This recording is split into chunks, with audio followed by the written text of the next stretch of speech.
All right, it's one of the topics that I talk about the most when it comes down to law enforcement defensive tactics or control tactics, and that is that the police, their job is not to punish, correct, abuse anybody. The job is to document behavior, address behavior, and stop actions that are unbecoming and unwanted in the public, like violence. So whenever I put a video up of a law enforcement agency, officers out there, and their police brutality and all that garbage out there, it's always meant to be a critical learning lesson. Like the last video I put up in the stream a couple hours ago, you get, I don't even know what county it was at this point. I want to see what the human reaction is.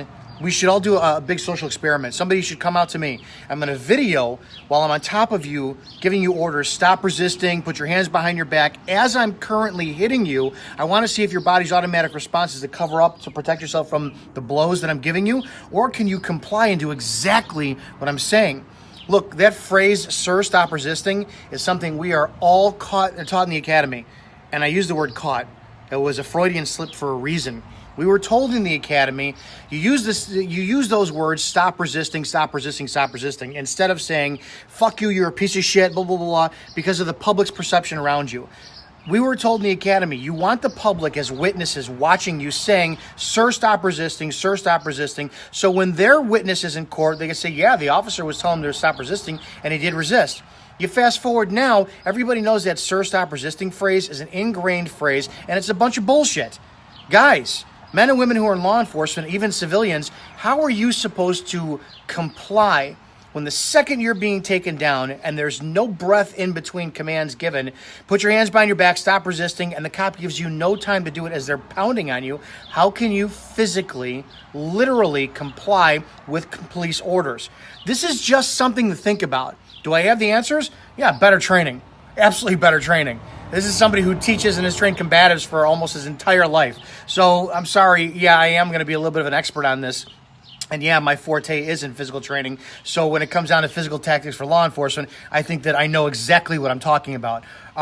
Stop, if you're the public, stop saying he deserved it, he resisted. The body's automatic response to tense up is it by definition is resisting. If you gotta read your laws and read department policies and read everything as far as law enforcement goes, but if I go up to you and say, miss, put your hands behind your back, and you tense up, I can absolutely articulate in a report that you were physically resisting me. You guys agree with that? Are you aware of that? At what point in time is information given to the brain, impaired or not, on drugs or not, drunk or not, sober or not, where they say, man, all right, I was just giving a reply. No, wait, your automatic response. Let's talk martial arts. Your automatic response is to return to center line with your hands. This is a place of safety. This is where your hands go. You don't see babies born with their hands all the way out here. They're born here. Everything is nice and tight. It's called your center line. Your automatic reptilian brain's response when it comes down to fight or flight process is to return to center line to protect yourself. Cover your head, do all this stuff, and then you become an active resistor in the eyes of law enforcement. Stop this bullshit. Get better training on both sides. The public needs to train themselves. Stop with your crap. You don't want to get beaten? Yes, comply. Cops, you don't want to get sued? Stop beating. It's a simple process. The relationship has to come together. That's it, guys. I'm really looking forward to your comments.